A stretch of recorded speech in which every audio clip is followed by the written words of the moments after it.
Dr. Seuss once wrote, "You have brains in your head, you have feet in your shoes. You can steer yourself any direction you choose." Thank you to everyone that took time to come out and celebrate the life and accomplishments of Dr. Martin Luther King Jr. Like other many young people, I grew up in school learning about a man that changed the world. Not a man that paved his way with violence, not a man who acted wrongly on what he did, but a man who stood up for what he believed in peacefully, using his words and not his fist, using his mind and not his foot. A man that changed the world for generations to come. A man that taught me at a young age that I can do whatever I am able to put my mind to. Today, we gather to talk about his early life, how he shaped our nation, as well as what his dreams were. To know more about Dr. King, we must first know more about his early upbringing. Dr. King was not just any young man, but rather a young man destined for greatness.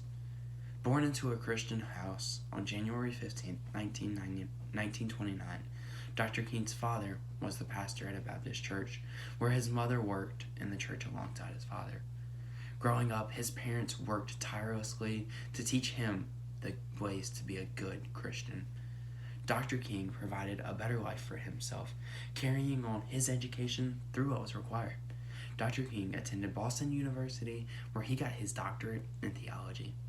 Knowing more about how Dr. King came to become such an educated man allows us to better understand what he was able to accomplish.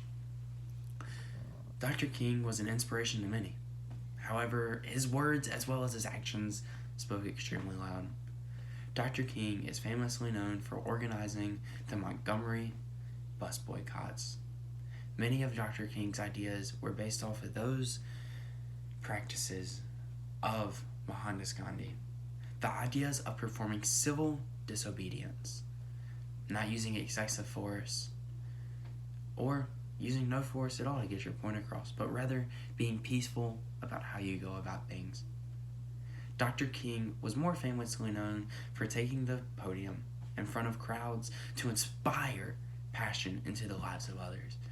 Dr. King did not force people into the streets. However, they chose to be in the streets due to his inspiring words. Over 2,500 speeches were given by Dr. King. Over an estimated 500,000 people had the opportunity to see Dr. King in person.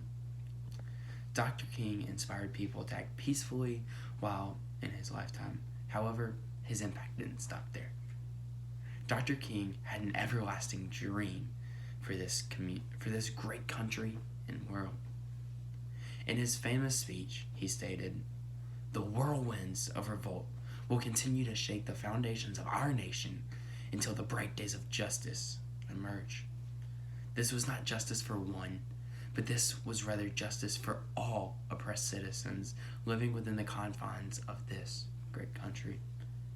Dr. King had the dream that one day, every state of Mississippi, even the state of Mississippi, a state sweltering with the heat of injustice, sweltering with the heat of oppression, will be transformed into an oasis of freedom and justice. Dr. King wanted equality and safety for all people, no matter your race, no matter your religion, no matter your background. Dr. King has always been an influential man. Starting from a young age, Dr. King was always around people of knowledge and power. During the mid-years of his life, Dr. King led rallies, peaceful protests, and boycotts in order to get his point across Gandhi's way. Finally, on Dr. King's final day on this earth, he delivered his ever-famous "I Have a Dream" speech to a crowd of nearly 250,000, stating what he hoped the future of our nation would one day look like. Dr. King changed the landscape of our nation. So what are you going to do to uphold everything he worked so hard for?